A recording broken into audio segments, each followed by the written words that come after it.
Have you ever felt like the world is hiding something from you? Like there's a secret so profound, so unbelievable, that it's just waiting for the right moment to reveal itself? I never believed in fairy tales. I never thought magic was real. But all of that changed the day I saw her. The day I saw a real mermaid. And not just any mermaid, she proposed to me. Before we dive back into the story, I want to take a quick moment to talk about today's sponsor, Adstera.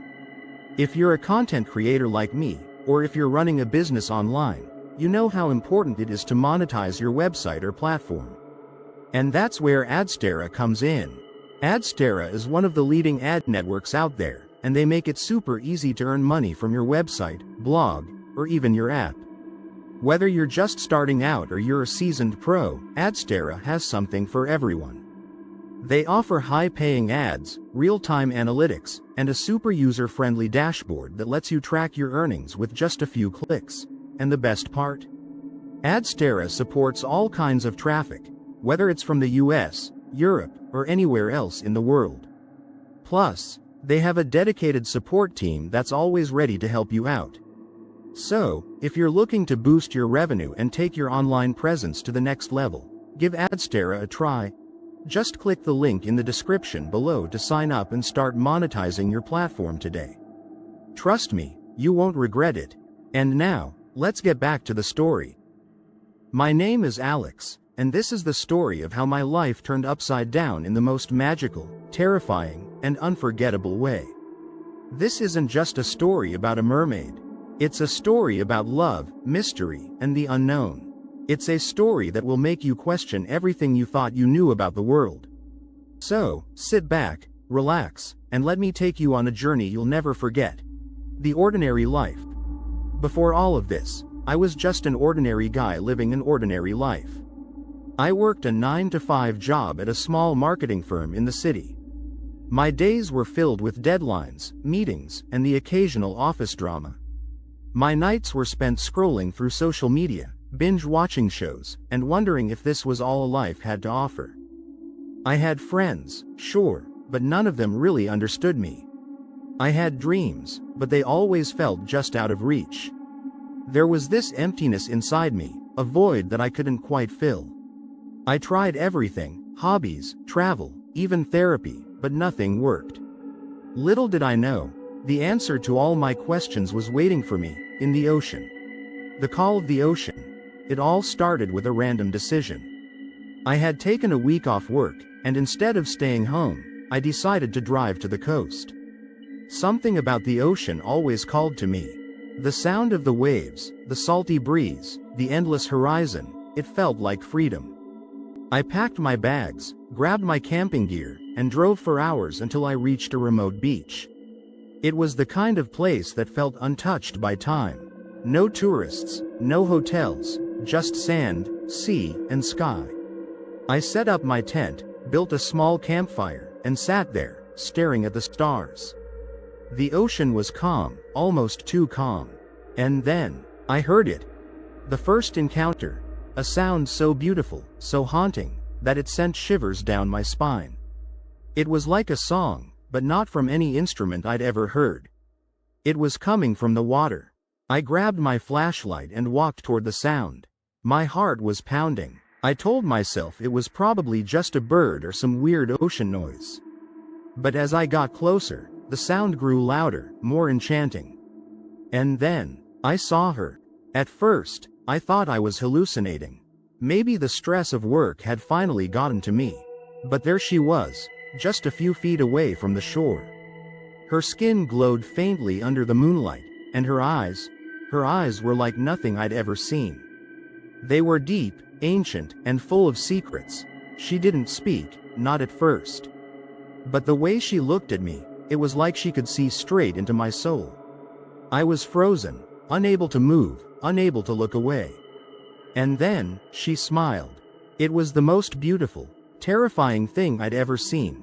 Building a connection, days turned into weeks, and I found myself returning to that beach every night. She was always there, waiting for me. At first, we didn't speak. We just existed together. I would sit on the sand, and she would float in the water, her tail shimmering in the moonlight. But slowly, we started to communicate. She didn't speak my language, not in the traditional sense. Instead, she used a combination of gestures, sounds, and something else, something I can only describe as a kind of telepathy. It was like she could project her thoughts into my mind. And through this, I learned her name, Neri. Neri was unlike anyone I'd ever met. She was wise, playful, and endlessly curious about the human world.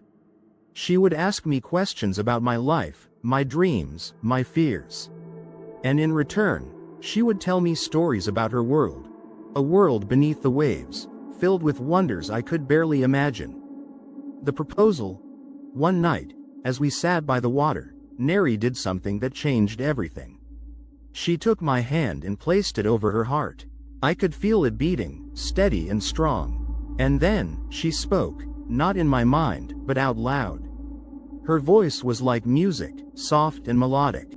"Alex," she said, "I have watched you for many moons. I have seen your kindness, your curiosity, your longing for something more. And I have chosen you. Will you join me? Will you leave your world behind and become one with the ocean?" I was stunned. My mind raced with 1,000 questions.